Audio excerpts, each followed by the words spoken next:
The residents of an apartment building witnessed a scene that would chill them to the bone.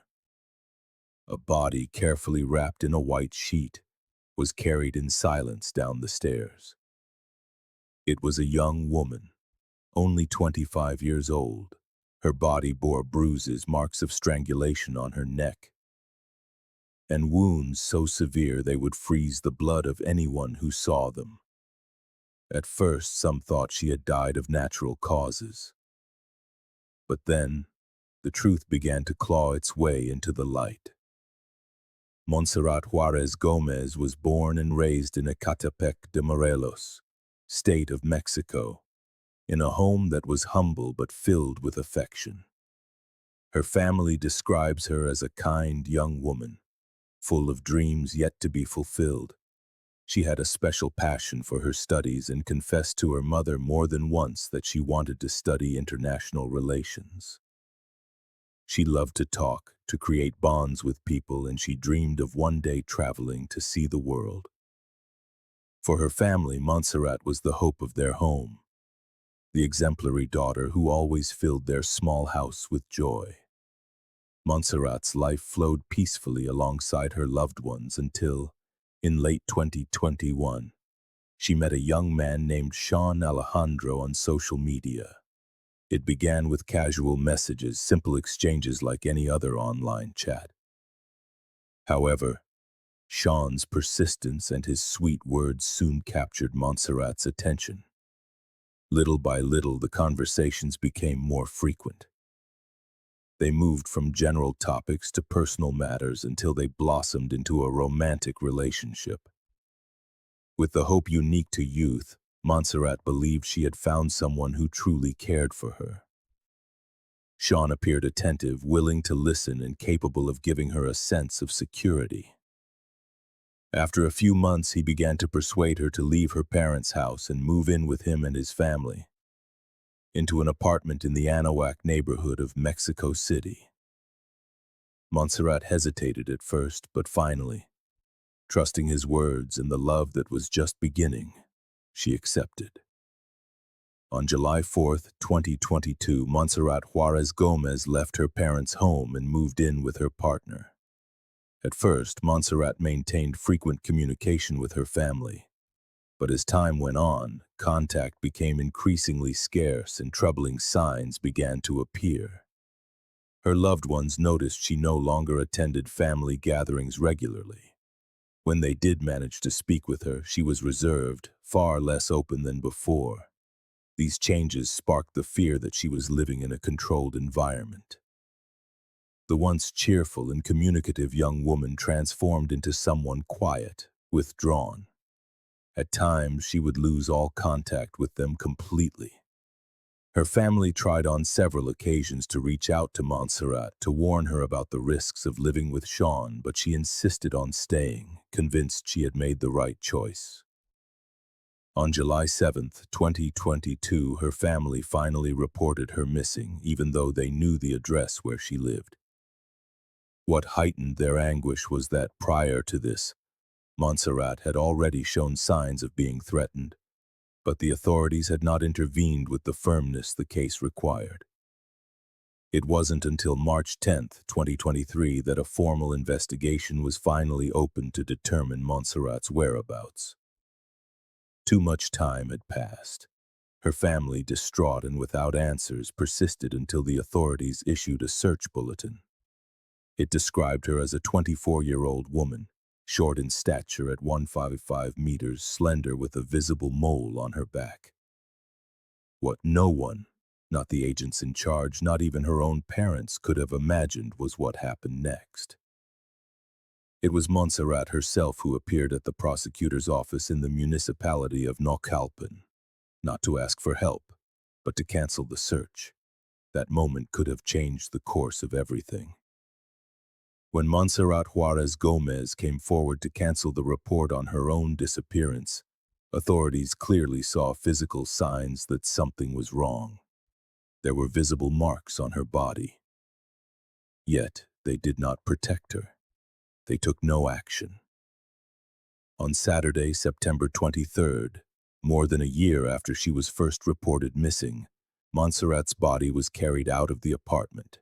It was wrapped in a white sheet resting on a stretcher. That image went viral. A video showed her partner and his father, Cesar, lowering the body down the stairs. According to official reports, it was Sean's father who called 911. He claimed Monserrat had fainted inside the apartment, that she suffered from eating disorders and respiratory problems. Medical services arrived at the scene and confirmed that the 25-year-old woman no longer had vital signs. They also noted no visible signs of violence. Based on that first impression, they allowed the man's family to take charge of all funeral arrangements. According to what they told the police, both men wanted to take the body for cremation immediately.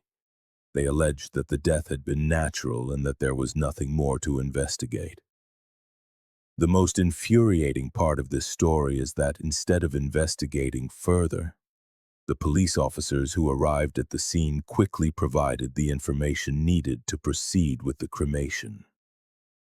Allowing those two men, Monserrat's partner and his father, to handle the funeral arrangements with police backing was a critical decision that shaped the entire investigation. That action, coupled with the fact that Monserrat's family was never notified of her death, raised even more suspicion. They were on the verge of erasing every trace of what had really happened just minutes before, to a young woman who had been missing for over a year. And as if the story were not already painful enough, what came next was even more disturbing. The truth began to break through thanks to two key factors: the circulation of the building's security camera video and a report made by the staff at the funeral home. Upon receiving the body, they noticed visible signs of trauma and they did not remain silent. They reported the situation to the authorities. It was then that the prosecutor's office for the investigation of the crime of femicide intervened. They arrived just in time in the middle of the cremation room. There, they claimed Monserrat's body and transported it to the Institute of Forensic Sciences to perform an autopsy. Thanks to the public attention the case had garnered, it was possible to prevent the evidence from disappearing forever. The autopsy revealed what many had feared. Monserrat had not died of natural causes. Her body showed clear evidence of a violent death, consistent with severe physical assault. Faced with this evidence, the authorities immediately contacted her family. Her father, Armando Juárez, received the call with the hope that they had finally found his daughter alive. But the news they delivered was devastating. Monserrat was not only dead, but her body was covered in bruises, stab wounds, and marks of strangulation. With that, the story told by the rescue and medical emergency squadron that the young woman had died of natural causes was completely debunked. The case was quickly reclassified. It was no longer a simple suspicious death, but a femicide. From that moment on, the central question was a single one. What really happened that day? What happened inside that apartment? On the day of the events, two police officers responded to the residence after receiving an emergency call from Cesar, a 53-year-old man who identified himself as Monserrat's father-in-law. He claimed that his daughter-in-law was unconscious inside the apartment she shared with his son. All the movement surrounding that call was recorded by the security cameras in the building's stairwell. The images clearly showed the moment Cesar, accompanied by an officer from the Secretariat of Citizen Security, went up the stairs. About half an hour later, the recording showed Cesar talking in the building's courtyard with two unknown men, a child, and two officers. The interaction was strange. The body language of those present left a feeling that something was not right. Then Cesar was seen entering the apartment again, this time accompanied by one of the men, the minor, and one of the police officers. Inside the apartment, paramedics approached Monserrat's body, which lay on the floor. They checked her vital signs and confirmed she had no cardiac or respiratory activity. It was then that Cesar turned to the police with a bewildering request. He asked for their help in moving his daughter-in-law's lifeless body out of the apartment. What followed was recorded by the cameras without interruption. Several people participated in the maneuver to bring down Monserrat's body, which had been wrapped in a white sheet. Among those involved were the two police officers who had responded to the call. Hours later, the video began to circulate on social media and digital news outlets. It was then that investigators from the prosecutor's office specializing in missing persons mobilized to the indicated address. When they arrived, some neighbors informed them that the body had already been taken to a funeral home.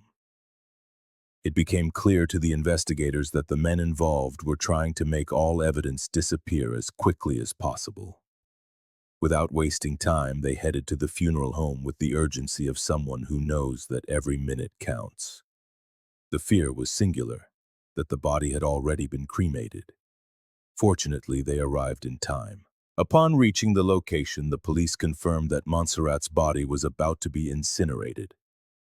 They immediately notified their superiors to halt the process and secure the body as crucial evidence in the investigation. The Specialized Prosecutor's Office for Femicide Crimes took control of the situation and ordered the immediate recovery of Monserrat's body. The forensic study revealed a conclusive fact. Monserrat had died from multiple traumas, indicating she had been the victim of a violent and sustained assault. In parallel, the Attorney General's office began investigating the irregularities in the police procedure. It was then discovered that the officer, identified as Freddie, had never communicated with the prosecutor's office to report what was happening in the apartment where Monserrat was found. It was proven that Freddie himself had contacted the funeral home with the intention of arranging the body's cremation. He did so in exchange for a bribe, accepting money to remain silent. In addition to this grave misconduct, Freddie included false information in his official report. He claimed he had notified the public ministry of the incident, when in reality, he had not. With that lie, he managed to accelerate the cremation process and prevent the funeral home staff from suspecting it was a violent death. Due to these events, the prosecutor's office for femicide investigation issued arrest warrants for Officer Freddie and a second accomplice, an auxiliary police officer identified as Renee. Both were arrested for their alleged complicity in covering up the femicide. The actions of these two agents made their intentions clear: to hide what had happened and eliminate any trace of the crime. Following the protocol for femicide cases, searches were conducted at two key locations: the condominium where the murder occurred and the funeral home where the body was taken. During the inspection of the apartment, forensics experts applied luminol to various surfaces and detected traces of blood belonging to the victim.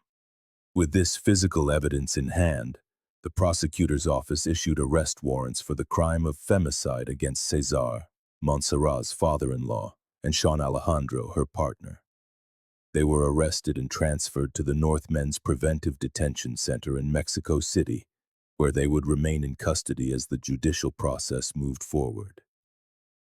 In addition to the arrests, an internal investigation was opened to review the conduct of the police officers and medical personnel.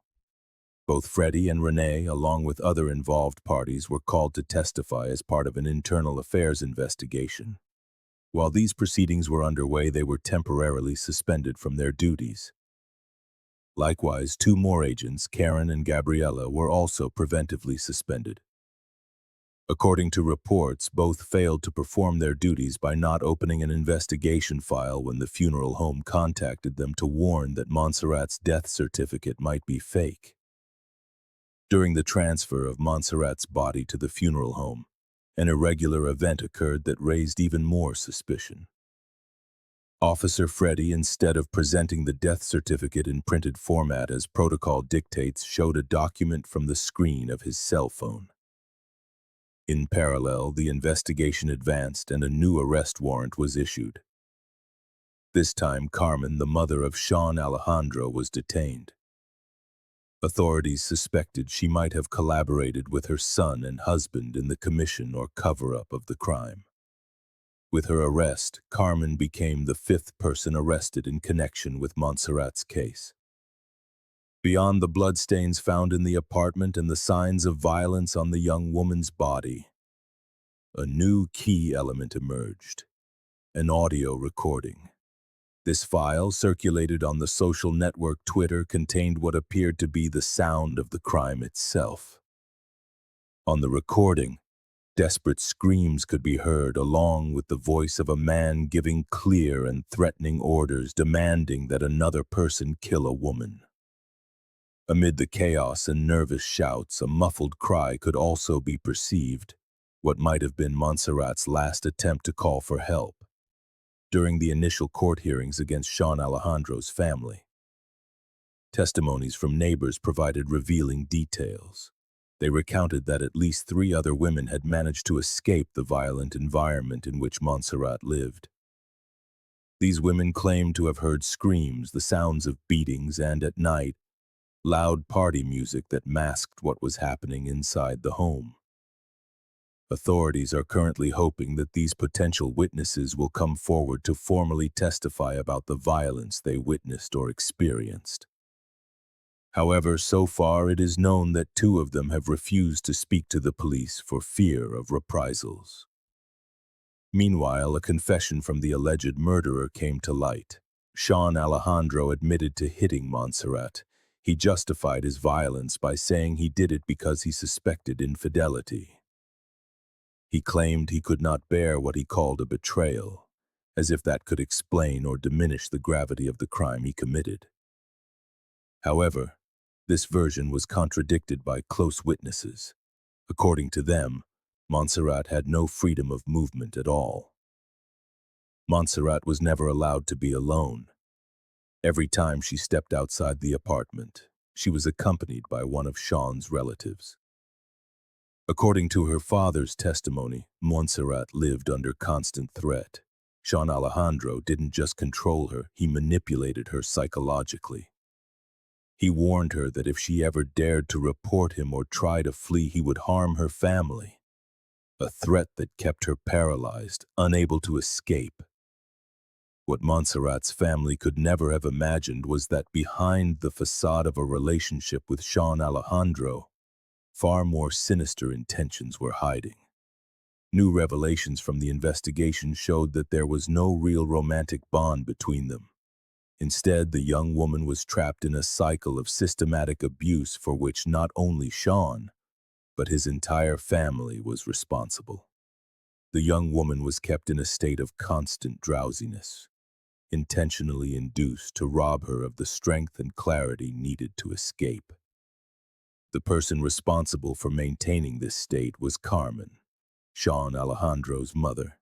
She had direct control over Monserrat, regularly administering a cocktail of different drugs. To do this, Carmen used medical prescriptions to obtain pharmaceuticals like eye drops, pills, and even powerful pain injections. She would then prepare a mixture from these medications and give it to Monserrat, leaving her defenseless and completely under their control. While the young woman was drugged, Sean Alejandro committed the most atrocious acts. According to the investigation, he would allow other people access to where Monserrat was being held, receiving money in exchange. His father, Cesar, was also implicated, facilitating the entry of these individuals into the apartment. For over a year, Monserrat lived in a state of total slavery, without will, without a chance to flee, without help. The brutal reality of her ordeal was documented when, following their arrest, authorities seized Sean Alejandro's cell phone. Inside, they found videos and photographs that evidenced the subjugation, control, and abuse the young woman had been subjected to. Some neighbors in the building stated they had heard noises, screams, and other suspicious situations. In fact, they had filed complaints with the police on several occasions, alerting them to what might be happening. However, despite these warnings, the authorities never took decisive action. And it wasn't just police negligence. Medical personnel had also been present before the fatal events occurred. The night before, around 9 o'clock, an ambulance arrived at the building after an anonymous call, presumably from a neighbor, reported a possibly injured or at-risk person inside the apartment. The crew parked their unit in front of the building and approached the patio gate, calling out to see if anyone needed assistance. No one answered. At that moment, several neighbors informed the authorities that an ambulance had been called to the same residence just days earlier. They recounted how, when the emergency team arrived that time, no one came out to meet them or answered their calls, so the incident was logged as a false alarm. While the ambulance was still parked, a motorcycle from the ERUM, the Rescue and Medical Urgencies Squadron, also arrived, responding to a separate police notification about a possible emergency at that address. But just like before, no one came to the door. With no response, the ambulance eventually left, and a few minutes later, the motorcycle departed as well.